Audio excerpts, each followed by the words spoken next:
कक्षा 10 प्रश्नावली 6.5 प्रश्न संख्या 14 है। किसी त्रिभुज ABC के शीर्ष A से BC पर डाला गया लंब BC को बिंदु D पर इस प्रकार प्रतिच्छेद करता है कि BD 3 CD के बराबर है। यानी B से लेकर D तक की लंबाई CD की 3 गुनी है। यह 1 सेंटीमीटर है तो यह 3 सेंटीमीटर है। सिद्ध कीजिए कि 2AB का वर्ग बराबर 2AC का वर्ग धन BC का वर्ग होगा। तो आपको जो दिया है वो दिया है BD बराबर CD। अगर आप इसको प्रॉपर वे में करेंगे तो आपने लिखना है दिया है, और चूंकि ऐसे प्रश्न प्रमेय के साथ आते हैं तो फिर इतना लंबा लिखने की जरूरत नहीं है, केवल उत्पत्ति वाले भाग को लिखना चाहिए परीक्षा में। तो यहाँ पर हम माना प्रॉपर करें तो BD बराबर हमें क्या दिया है 3CD, और AD जो दिया है वो लंब किस पर BC पर। और सिद्ध करना है तो आपको दिया गया है, उसी को हम नोट करेंगे। 2AB का वर्ग किसके बराबर होगा 2EC के वर्ग और BC के वर्ग के योग के बराबर होगा। अब रचना हमें करनी नहीं है तो केवल उत्पत्ति वाले भाग में अब हम लिखेंगे। अब परीक्षा में ये प्रश्न पूछा जाता है तो प्रमेय के साथ, तो अगर आप इसको ऐसा करेंगे तो काफ़ी लंबा हो जाएगा वो, तो इसलिए केवल वहाँ पर आपको उत्पत्ति वाले भाग को ही लिखना होता है। तो इस त्रिभुज में दो समकोण त्रिभुज हमें प्राप्त हो रहे हैं ADB और ADC, क्योंकि अगर यह 90 अंश था ये भी 90 अंश होगा रैखिक युग्म के कारण, क्योंकि BC एक सीधी रेखा है। तो अभी हम इसको 90 अंश दिखा देते हैं। तो समकोण त्रिभुज अगर हम ABC ABD में बौधाइन पाइथागोरस प्रमेय का प्रयोग करेंगे, बौधाइन पाइथागोरस प्रमेय से क्या प्राप्त होगा, समकोण के सामने की भुजा का वर्ग AB का वर्ग बराबर AD का वर्ग धन BD का वर्ग, जिसको हम नंबर 1 नाम दे रहे हैं। तो एक और समकोण त्रिभुज है, समकोण त्रिभुज ACD में बौधाइन पाइथागोरस प्रमेय से, उसमें क्या प्राप्त होगा बौधाइन पाइथागोरस प्रमेय से, समकोण के सामने की भुजा AC का वर्ग बराबर AD का वर्ग धन CD का वर्ग। तो अगर हम यहाँ से AD निकालें तो AC का वर्ग ऋण CD का वर्ग बराबर AD का वर्ग हो जाएगा, अर्थात AD का वर्ग बराबर AC वर्ग ऋण CD वर्ग। अब AD वर्ग का यह मान हम इसमें रख देते हैं, क्योंकि हमें जो सिद्ध करना है उसमें AB तो है और फिर BC है। तो AD वर्ग का यह मान, AD वर्ग का मान समीकरण 1 में रख देते हैं। समीकरण 1 में रखने पर क्या प्राप्त होता है, AB बाएं पक्ष में है AB का वर्ग बराबर AD की जगह AC का वर्ग ऋण CD का वर्ग रख दिया AD वर्ग की जगह धन BD का वर्ग। अब हम BD को भी यहाँ पर CD के रूप में बदल सकते हैं जो हमें दिया है, तो ऋण CD वर्ग BD की जगह हमने रख दिया 3CD, BD की जगह रखा का वर्ग।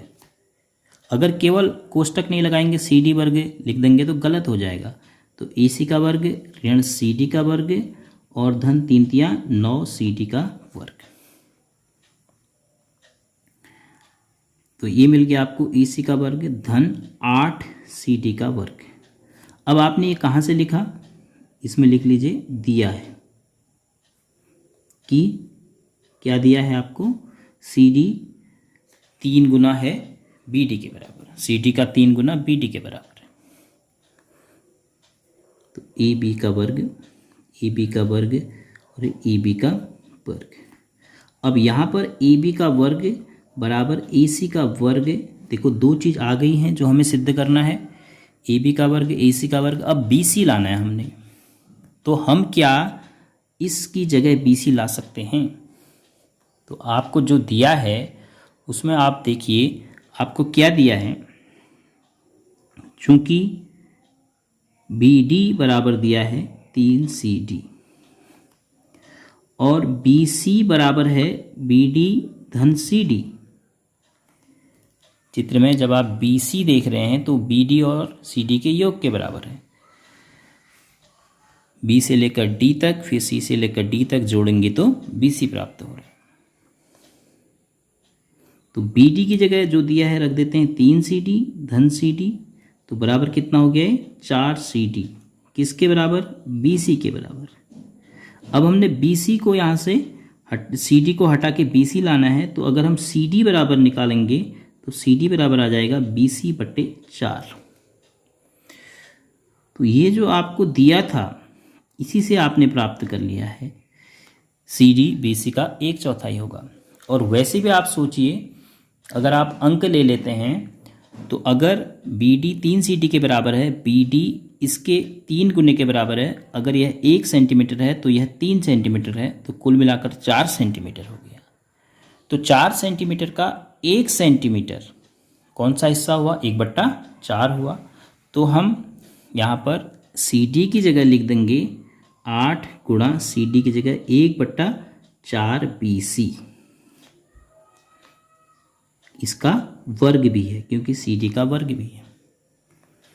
तो ए बी स्क्वायर बराबर ए सी स्क्वायर धन 8 गुणा 1/16 है क्योंकि 4 का वर्ग 16, बी सी वर्ग। तो 8 से 2 बार कट गया तो आपके पास हो गया ए बी स्क्वायर बराबर A C square plus B C square बटे 2, और दाएं पक्ष का आपने लॉसो लेके भिन्न की तरह जोड़ लिया तो आपको मिला ए बी स्क्वायर बराबर 2 ए सी स्क्वायर धन बी सी स्क्वायर पूरे के बट्टे में 2।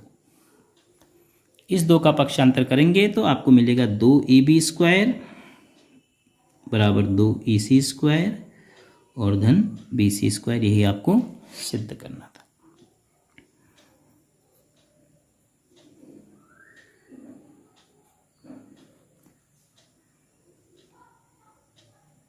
तो इस प्रकार आप इस प्रश्न को सिद्ध कर पाएंगे। तो आपने पहले त्रिभुज से ए बी स्क्वायर बराबर ए डी स्क्वायर धन सी डी स्क्वायर लिया और दूसरे त्रिभुज से ए डी स्क्वायर का मान निकाल के समीकरण 1 यानी पहले त्रिभुज से प्राप्त परिणाम में रख दिया। तो उसके बाद जो भी दिया था उसके आधार पर आपने परिवर्तन किए तो आपको अंत में व्यंजक प्राप्त हो गया 2 ए बी स्क्वायर बराबर 2 ए सी स्क्वायर धन बी सी स्क्वायर के रूप में।